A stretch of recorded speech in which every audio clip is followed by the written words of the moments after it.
Hello, hello, hello. Hello, Chloe. Hi. Welcome to our radio show, GoMovies Dot Pet on Thanks WCB. for welcoming me. Thank you. On this show, we talk about movies.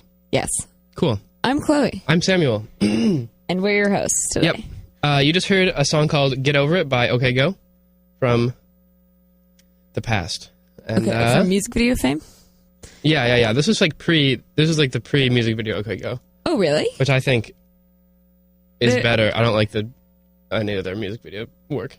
Oh, I like their music video work. Oh. Well, I think their first album was good before all the music video. I guess I haven't really listened to it. But I really like their new music. Anyway, our show is not about OK Go today. It could be. It's still early. Go. Okay. Here you go. Well, today we're going to talk about two movies that we watched this week. One was one of my favorite movies, and one was one of Chloe's favorite movies, and we each showed the other one one of our favorite movies. Yes, and they both just happen to be teen movies, like kind of stylized teen movies. Yeah. Probably says a lot about us. Yeah, stylized teens. Yeah, we're stylized teens. Stylish teens, even. So what does Get Over It have to do with this week? Well, the first movie that we watched, the movie that I picked, was a movie called Get Over It. Oh. Exactly. Right. And that movie is from 2001, a year before OK Go's homage. Yeah, they saw the movie. They were like, we need to make this song. They were stylish teens at the time. It makes sense. It's a movie that I really like about a boy who, well, I don't know. You guys can watch it if you're interested. We don't need to talk about the plots. Yeah. Well, it's just so good. It's like a teen movie. Kirsten Dunst is in it. It's a great movie. I had never heard of this movie. It's funny. It's such like a good example of this like archetypal, you know what I mean? It's just like the high school, early 2000s. Like, yeah, it's very like 10 Things I Hate About You or She's All That. It's not as famous, but yeah, I think it just kind of, it came out probably around the time where a lot of those movies were coming out and then got hidden. Yeah, I think so. I think that like that movement was really like pioneered by 10 Things I Hate About You, which has overshadowed a lot of movies since. Even like the ones that are like cult classic, like Clueless and stuff. You know what I mean? Yeah. Well, anyway, this movie is really cool. What did you think about it? I loved it so much. I'm glad. I love the theme of teen movies, like there being some kind of classic literature element to it. Oh, yeah. I think it's a really great trope. That is. And this was Midsummer Night's Dream, which I love because, first of all, I read it. It was like the first Shakespeare play that I read. Mm-hmm. And second of all, I played Puck in middle school. Wow. In a Midsummer Night's Dream production. And so whenever Puck was on screen, I was like, that's me. Did you remember any of those lines? Yeah, the part where he's like the lover's despair. Mm-hmm. I remember. Oh, is that where everyone's asleep except for him? Well, yeah, he's the fairy, like controlling everyone, and he messes everything up. Okay. Yeah. Cool. But yeah, that one was good. What other Shakespeare? I think Shakespeare and teen movies go really well together because teen movies are such like weird like tragedy or comedy mixes. Yeah. And it's just like such a perfect combo. That's true. And whoever created that? Shakespeare. Well, who created that of putting teen movies as... Oh, I don't know. It's so weird. It's such a great little combo, I think. Because 10 Things I Hate About You can't be the first time. Oh, no. But, I don't know. But anyway. We'll be back next week with that's my an take update. Yeah. For right now. My take is that the main character, the protagonist, who's, played by some guy, looks a lot like... Ben Foster, that's his name. Sorry, I couldn't find it. He obviously looks like Eminem. He just looks a whole lot like Eminem, and there's just no getting around it. He's got the haircut of Eminem and the personality of Eminem. And he actually dated Kirsten Dunst for like a year. Oh, I thought you were going to say not Eminem. No. That'd be so weird. Like, I found somebody who looks just like me. But that's cool. There's like love attraction on screen and off. Was it after or during the movie? I don't know. It just says they dated? Oh, they dated. He is married to someone who's famous. He's engaged to someone who's famous. Laura Prepon. Oh. That's who it is. Yeah. I did that research. That's good. That's very funny. because I've never heard of him.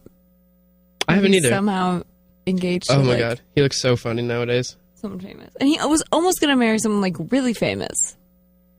Who was it? I don't know. This is a hard thing to figure out to put We're on the not spot up to date on our Ben Foster trivia. Engage. I'm searching his Wikipedia for engaged. Robin Wright. That was Robin Wright. Yeah. That's a crazy pairing. Wow, yeah. this picture of him. She's like a lot older than him. Yeah, she is a lot older than him. I guess not like 10 years or so. Wow, he was born in Boston. Oh, good. And we're getting him back pretty soon. All right, well, let's go to the next thing. So in the movie, they do a lot of like, they'll like split the screen for like phone calls. Mm-hmm. And if there's like 3 people on the phone line, they'll do it into 3, where like it'll be kind of like a triangle, like a peace sign will divide the 3. Yeah. Which I think is the funniest and best and most efficient way of like communicating an idea of all time. Totally. It's just like, oh, they're on the phone, and I know because the screen just got half as big, and then somebody else popped up. Yeah, and I like the triangle better than like in other movies. They kind of just do they split it in like 3s. Yeah, like in Mean Girls. I was about to say Mean Girls, but the triangle shows that he wasn't supposed to be listening. He was, like, that was on the really bottom good. Of it. This movie had such good transitions. I was about to say the transitions were all so incredible. They were like they'd be like a swooping like a hand going around a clock, but like the new frame like scene is behind the hand. The moment in this movie where I realized that I was going to have a good time was when at the very beginning his girlfriend breaks up with him, and then he does this thing where there's like this effect where it like spirals out, and he like spirals into the distance or something. Yeah, that's true. And it starts with him going like blah, blah, blah, blah, you know what I mean, like his head is just like shaking, and it's so intense to watch, and I couldn't look away, and it made me realize how much I was gonna like this movie. Yeah, it is very intense. So if you like fun transitions like that, you're gonna love this film. Yeah, that's so accurate. I think like a trope of this genre is like as soon as you are introduced to every character, you know exactly what's going to happen, and you know like every single line of dialogue until the end. Mm-hmm. And I think that's so fun because you can just like not worry about, you can just like think about whatever you want and pay attention to whatever you want in the movie. That's true, yeah. And there's a lot to pay attention to. There's a lot to pay attention to. For example, Cisco. Oh, yeah. Cisco plays, R&B crooner of, the 90s from Minneapolis. I don't think he's from Minneapolis. Lived in Minneapolis. He moved to, like, what, Bloomington or something? I feel like the name of the town changes every time. I don't know what the difference between the Minneapolis Golden suburbs. Valley. Maybe our listeners do. Call in. Cisco, while also... Maple Grove. Sorry. It's very similar to... That was such easily... It's true. Information. This one's the right one. Okay, cool. Sorry. Maple Grove, which is far away from me. And right now, because I'm in Boston. Same. Cisco, who is famous from the Thong Song, actually steals the show away in this. And they should have given him so much more to do, because he was so funny. Like, every single time he went on was so good. Dialogue lines. Yeah. And he was really like a sidekick character that was just like drinking his like soda in the background. Yeah. But I wanted more of him. There's like a scene when they finally do like, what's it called? Midnight in Paris or whatever. Yeah. That one. He's like dancing. He like does a big like improvised dance solo, and it's just like, whoa. We realized that like, that this movie came out pre the Thong Song, which is really like, I would imagine is what everyone would agree is Cisco's, magnum work or whatever. Yeah.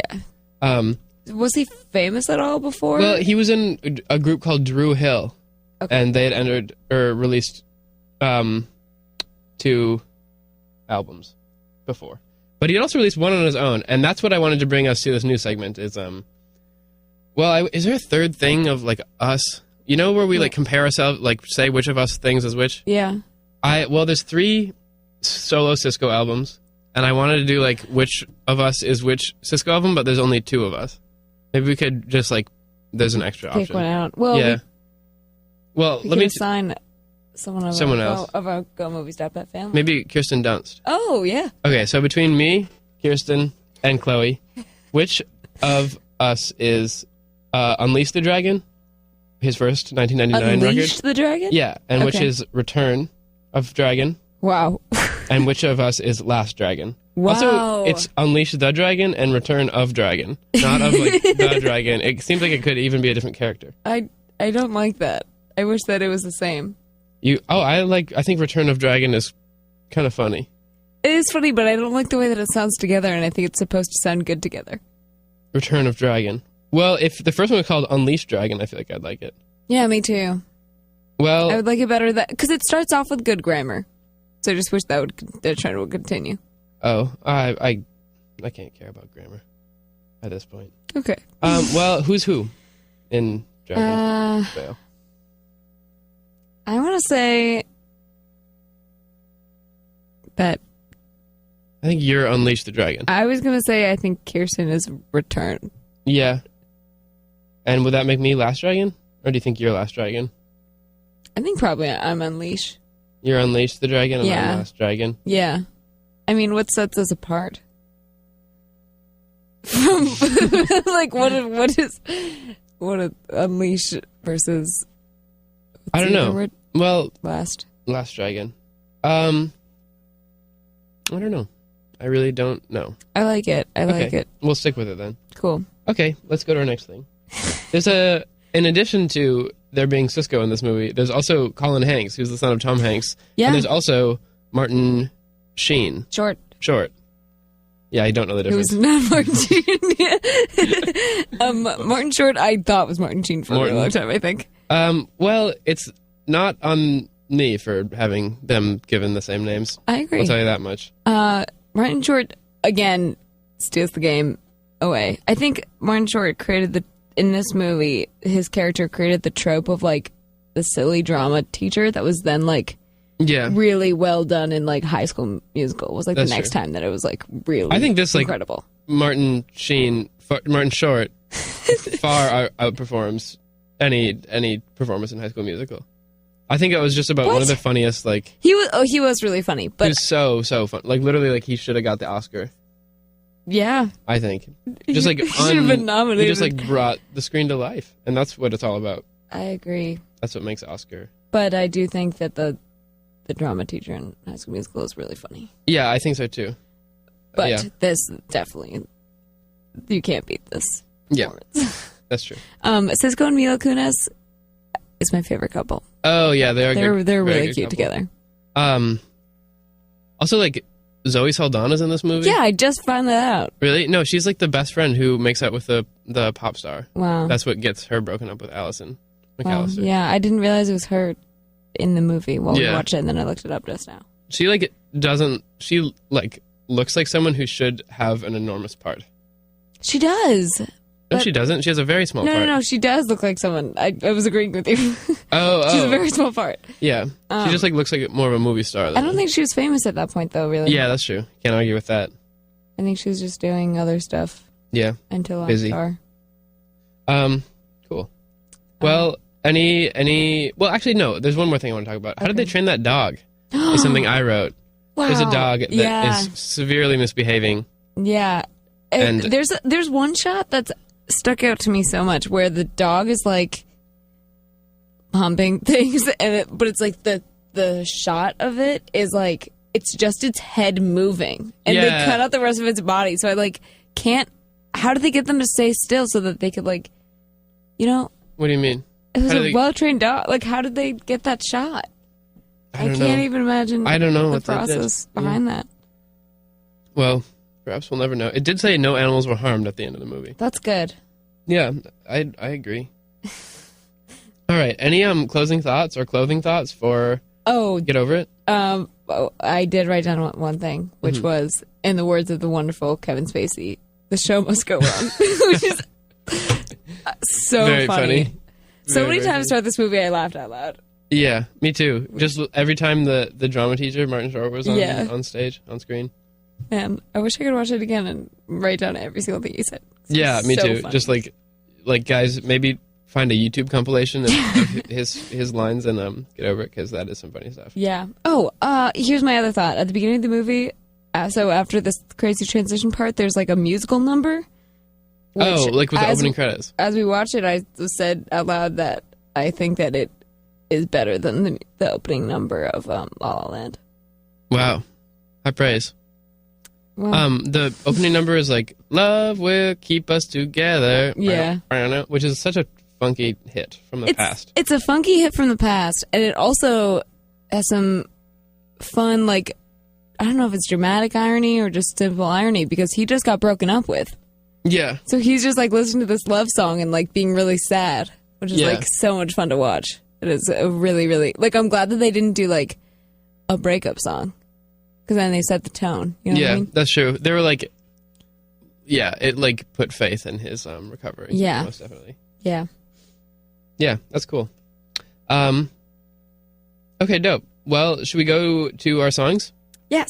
Okay, well, next, you guys are going to hear a song called The Shining by Badly Drawn Boy into Emotions and Math by Margaret Glaspie. Why did you pick Emotions and Math, Chloe? Can I talk about it after? Yeah, I'm going to talk about mine now, because sure. we'll come on. Okay. All right, I chose this one because it's in the movie, and I think it's just the prettiest dang song in the world. So here you are, The Shining into Emotions and Math. We'll be right back on GoMovies Dot Pet. See you later.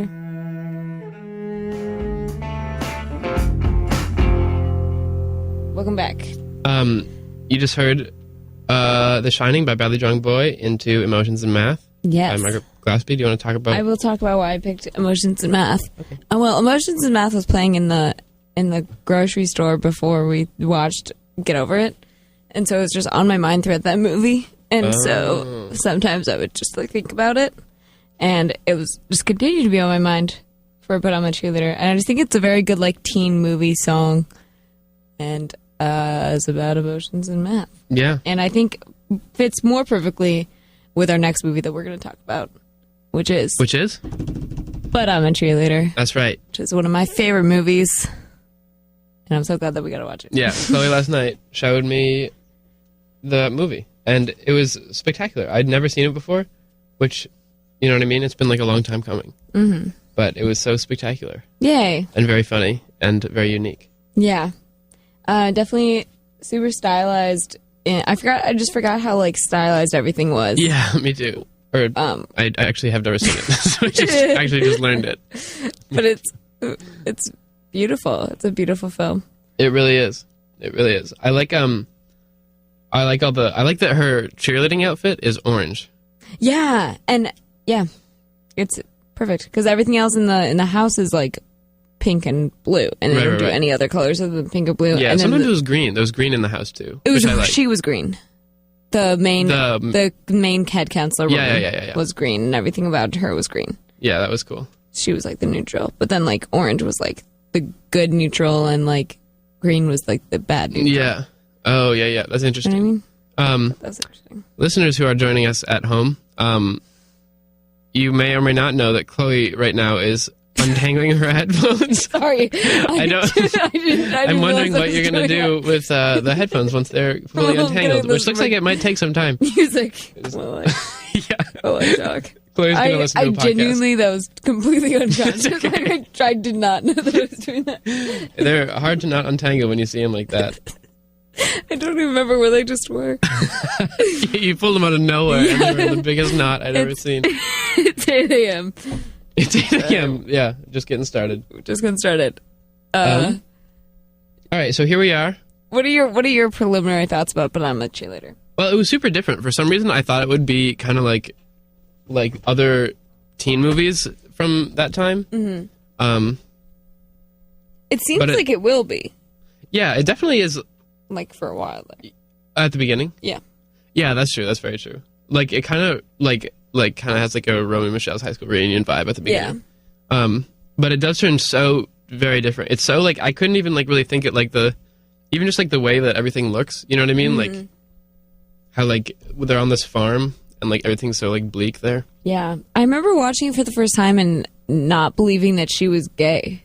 Like believing like for a while like when she was like not wanting to admit that she was gay. Oh yeah, I thought that she really wasn't gay. Don't make her admit that she was gay. Well, because it's for some reason I like believed the first part so heavily, and then I watched it again just now, and I was like, it was the first part was obviously like an exaggeration of like the world. I don't know why I thought that. The first time I watched it, I was like, why are they yelling at her? she has a boyfriend. Dang. Yeah. Yeah, I can't argue with that. Yeah. I don't know. Yeah, I bought it. Yeah. I'm just reading here that the set and costume design, which we were sort of talking about, was inspired by John Waters, David LaChapelle, Edward Scissorhands, and Barbie. Cool. I can definitely see all those influences. I don't know who David LaChapelle is. I don't know the first two ones at all. What? Wait, what was the first one? With John Waters. John Waters. Oh, you'd like... he's a director. Okay. Director John Waters. David LaChapelle, photographer. Edward Scissorhands, definitely you can see that. Yeah, I wouldn't have thought. That's fun. That. Yeah, that is fun. The pink and blue that they have to wear. Yeah. Something that I loved about this movie was that Natasha Lyonne was actually like 19 or 20 when they shot this, which I love because normally they get people who are much older, really old to be in teen movies. 17. Yeah, but 19 is still closer than 27, which the girlfriend in the last movie. Yeah, not Alison McAllister's actor in Get Over It. Yeah. She was 27 when they filmed it, which is that's crazy. She didn't look well. I don't know. She looked really old. Yeah, but she looked so old. That's like a full decade older than she was supposed to be. Yeah, that's horrible. I hate that. I don't agree with teen movies doing that. I think they should all be. Perhaps it serves a purpose. I don't think it serves a purpose. I don't think you've thought about it that much. I've thought about it so much. Olivia did a presentation on it, and we worked together. We didn't work together. She's going to listen to this and be like... Oh, no. You didn't work together? But she'd show me her presentation, and it was really interesting. About how kids should play kids. And it's harmful when they don't. Okay. Well. Anyway. Sounds good. That's what I like about But I'm a Cheerleader. It's one of the reasons. It's because they're actually teens. Yeah, that's true. Except for I think Clea Duvall might be older. Yeah, I think she might be too. She seems older now. Yeah. But I also don't know. Let's see. What's something else about But I'm a Cheerleader? Well, the director directed a couple episodes of The L Word. Which you've been really into lately. Yeah, I have been watching a lot of The L Word. Yeah. Let me figure out what movie or what episode she directed. So 2007, 2008. Something else that's fun about this movie is that it's now being put on as a musical at Barnard College. Where is that? That's Columbia University. That's the girls' school connected to Columbia University. Wow. And that's where the director actually went to school. Oh, at Barnard? At Barnard. Nice. Do you think you got a sister over at Columbia? I got a sister over at Columbia. Is she going to go be able to see? Well, it happened this past weekend. So I hope that she did. And is this the first musical adaptation? As far as I know. But I did just find it by searching on Instagram. So I'm not really sure. I've never heard of it as a musical before, though. But I can see that it would make a really fun musical because it's so exaggerated already. Yeah, that's true. Yeah, hope everyone at Barnard is having a good time. Me too. Camille. Boy, do I ever. Call me if you have free time. Maybe now on the show. She can on call air. her. You guys can catch up. She's not awake. Oh, well. It'll be okay. Hope she has a good morning. Yeah. Something about this movie, actually, is that it has... Actually, about both Get Over It and But I'm a Cheerleader, is that they've awful Rotten Tomatoes ratings.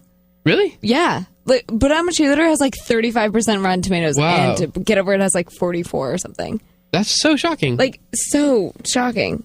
I feel like... So I don't think I trust Rotten Tomatoes anymore. I don't think I ever did. Now that I'm thinking about it, I don't think I ever did either. But... yeah, I feel like I was even reading the IMDb reviews and the Letterboxd reviews, and they're just they were all good. Yeah. They were all high ratings, and they were just it is what it is. You know what I mean? Yeah. More for Get Over It. I feel like they're very different movies. You know what I mean? Get Over It's not really a satire. Yeah, that's true. But I'm a Cheerleader. But mm-hmm. is such a cult classic movie. Yeah. It was one of those movies that wasn't really popular when it came out, and then has gotten fame over time. Oh, yeah, so that I would consider something like that a cult classic. Yeah, I just described, I described the concept of cult classic just for in case anybody didn't know. Wait, RuPaul is also... This has 99%. Oh, nope, that is Get Out on Rotten Tomatoes. I'm wrong there. You're right, RuPaul is this movie, or is in this movie. RuPaul is the movie. And a great job he does as the character at the retreat. Yeah. He was very good. I lost my Wikipedia page. Oh no. Oh no, I accidentally went into a spiral. I clicked on the L word and then I clicked on something else and now I'm so far away from the But I'm a Cheerleader Wikipedia page. Where were you? Oh, the Wikipedia page. Yeah. Okay. Fun fact about Natasha Lyonne is that she's now dating Fred Armisen. Wow, I didn't know that. Yep. Seems like everybody just got up to such being so busy after they made these movies. Get over it, and but I'm a Cheerleader. Yeah, we're talking about a lot of. I don't remember what I was going to say. This is kind of a Hollywood gossip show, too. Yeah, I was about to say that's what I was trying to say. Yeah, we're talking about a lot of like pairings. Hollywood pairings. Yeah. Maybe. Well, yeah. Who of these two casts would you have shipped if given the opportunity? Back in 2000. Who of these two casts would I have shipped? Yeah. Like the actors? Or yeah. Oh, can we intermingle the cast? Yeah. Oh, okay, cool. You get a whole big bag to choose from. Cool. 2 bags, in fact. I want Natasha Lyonne and Clea Duvall to stay together. Oh, that's so sweet. They were so cute. Yeah. I guess Cisco and Andre.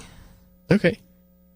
Do you remember Andre from But I'm a Cheerleader? What's his name? That guy. Mm-hmm. I want them to be together. I would have gone Zoe Saldana. Oh, I forgot about her. And Martin Short.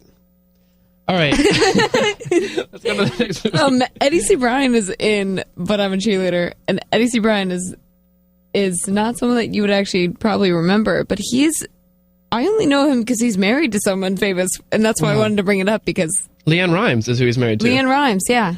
There's a trend of all these people who are like married to very famous people. All right, we got a country spokesperson represented today on GoMovies Dot Pet. That's awesome. That is pretty awesome. Michelle Williams is also in But I'm a Cheerleader, which I did not know. Yeah, that's what I was talking about last night. I think she plays one of the friends from the beginning. Yeah, I didn't realize why you mentioned that until now. Now I've checked it.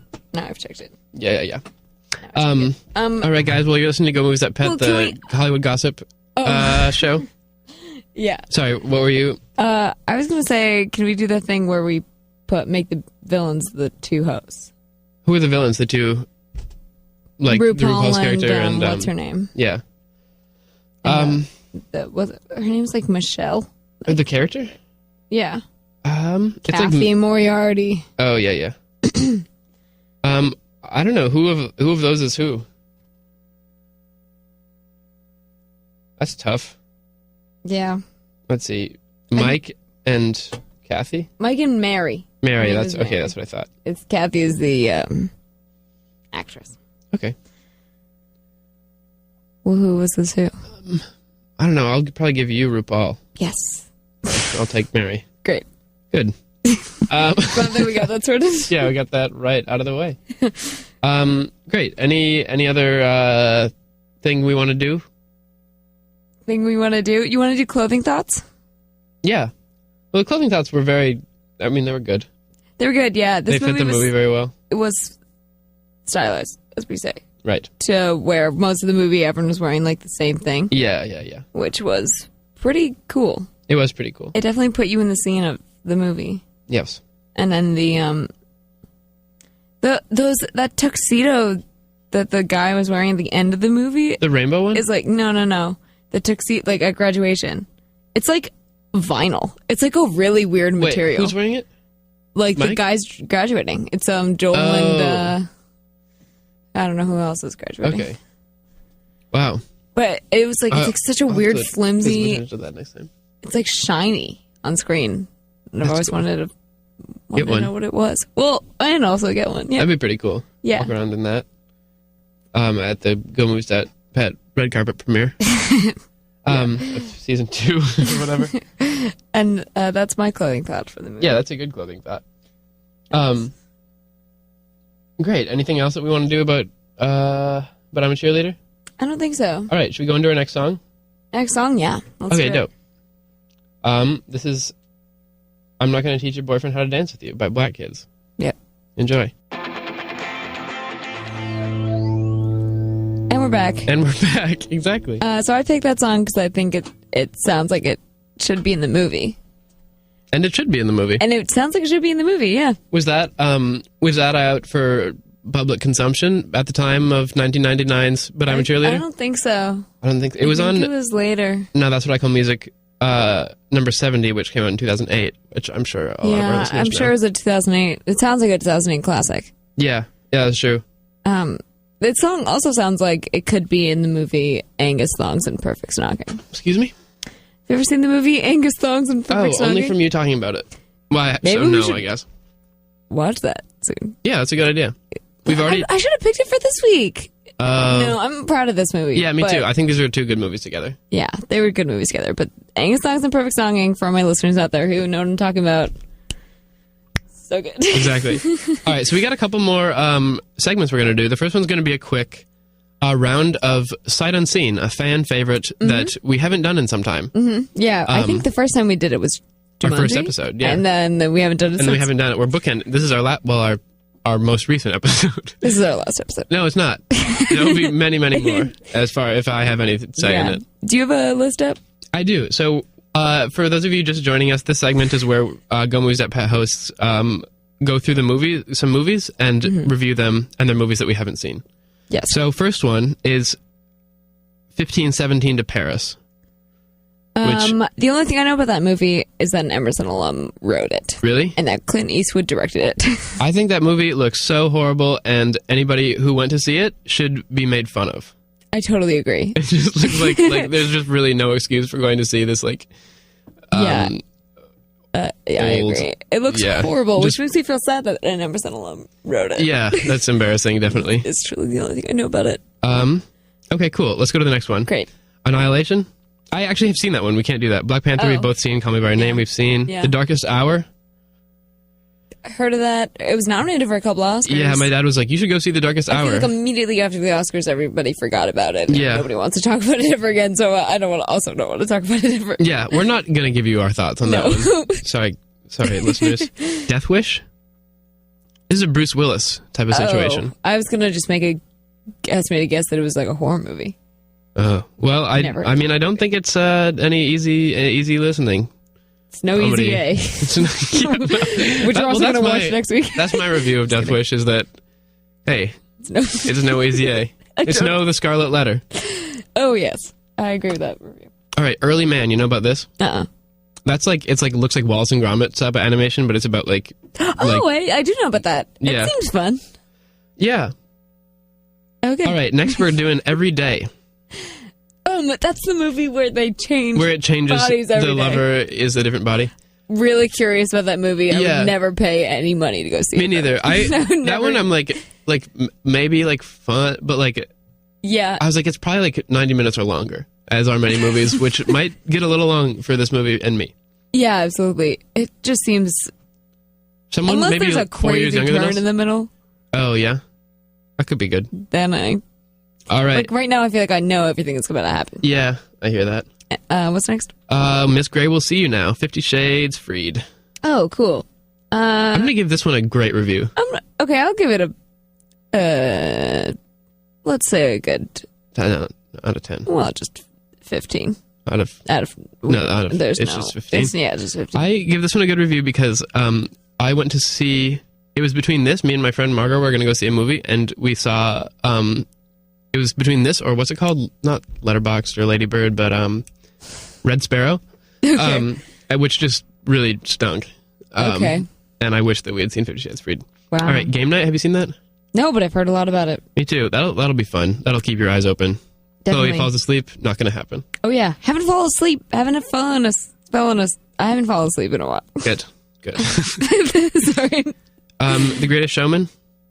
Seems fun. Seems fun. It's probably the same type of vibrations of emotion as the game night for me. Really? Yeah. Yeah. I heard that it was just like a fun little musical, and we should have watched it last week. But we had some great musicals last week. Yeah, we so did. It's okay. But yeah, it's hard to top what we were dealing with. Death Cure? That's the Maze Runner one? Movie? Oh, I don't know if I want to support that movie because Dylan O'Brien got deeply hurt on the set of that. Really? Yeah, like so hurt that he like couldn't work for like years after that. Whoa. Like they like paused like the movie. Like he got like really, really injured, and then they like just like continued making it. Wow. Like after he was like healed, and I just don't think that they should have done that. I think it was kind of a messed up situation. That is a really messed up situation. You know what they say? It's always the adaptations of 65-page young adult fiction where yeah, totally. things can really go wrong. Mockingjay? What's that? What happened on the set of Hunger Games? Oh, probably a bow and arrow type of accident. Would be my guess. Oh, get over it. Call back. Yeah, there is a scene where a character in Get Over gets shot with an arrow. Well, this is probably enough sight unseen for 1 week. We do have. Well, I guess we have 10 minutes. Let's keep going. Peter Rabbit. Oh, seems fun. Yeah, I don't know if I don't want to see it, and I don't need to see it, but I think it'd be a fun ride. I don't know if that's the movie that like kids are gonna want to remember. Like you know what I mean? No. I don't know. Yeah. Like a rabbit accidentally getting hit with something in the garden. Not True. like it's like too violent, but just yeah. Not that complex. There's better movies for them to be seeing right now. The Post. Still in theaters? Yeah. Confusing. I will do a lot of stuff before I watch. I definitely agree. So boring. Yeah. Thoroughbreds. You've seen. Thoroughbreds. Have you seen Three Billboards? No. Have you seen Three Billboards? No. Everyone has seen Three Billboards except for us, and that's my dick. Yep. That's what I would like to say about it. My review is a question. Why didn't I get to go? Who didn't invite me and Chloe? To the premiere. At all of you. Yeah. Okay, the last one that I got up on my app here is Winchester. Never heard of it. Winchester by the Sea. Just kidding. Casey Affleck. Winchester. This is a horror movie that, I don't know, it looks pretty freaky. Okay. I believe you. Okay. That it looks pretty freaky. Cool. Not going to see it. Well, then don't. It's as simple as that, guys. All right. Okay, so before we log off, we have something to tell you guys. It's kind of sad news. It's pretty sad news. We're not happy about it. It's not like an actual. Well, Chloe, do you want to? Yeah. So, our namesake is a movie streaming website called GoMovies Dot Pet. A la 123movies.go. Or yeah, you know. Watchstreams. That whatever. fame. Yeah. And went to GoMovies Dot Pet the other day, as I normally do, to watch my shows or movies. Mm-hmm. And it said unreachable. And the URL GoMovies Dot Pet is no longer in existence. It is no longer in existence. There will not. It will not be possible to watch movies on GoMovies on that site anymore. Yeah. So now that our namesake is gone, we have to keep its memory alive. We do. You know. That's. I guess maybe on the bright side, it's confirmation. Like, I don't know if they had that like as a registered like trademark. I don't know. Yeah, I don't. Probably not, because that's an illegal. I'm sure that site. they can register that. Yeah. But illegal or non-illegal, it will be missed. It will be missed dearly. Even the days where it just would refuse to load any program that you'd want to watch, I still have a very special place in my heart. I agree. Yeah, so maybe keep that in mind this week before you tune back in next Tuesday morning. Maybe while we're gone, maybe in this break, just pouring out for... Yeah, maybe just pour out a sip of your orange juice this breakfast. Yeah. Or whatever you're drinking for breakfast, which couldn't be anything. So we're going to play you out with a little funeral march called Times of Sorrow. Yeah. And we been a positive episode so far. Sorry to end it on such a dreary note. I think that in all times of sorrow, there is a silver lining. Mm-hmm. Well, in many times of sorrow, there's a silver lining. And I think this is one. And I think that When one door closes, another one opens. Yeah. I think that's reflected in this song and this situation that we're in. Yeah. We're going to miss GoMovies Dot Pet. Yep. We're here to carry on its legacy. We will. We'll still be GoMovies Dot Pet to you. Yeah. We're not changing. Yeah. You know. And we'll be here next week. We will. Thanks for tuning in, y'all. Thank you. Have a good week.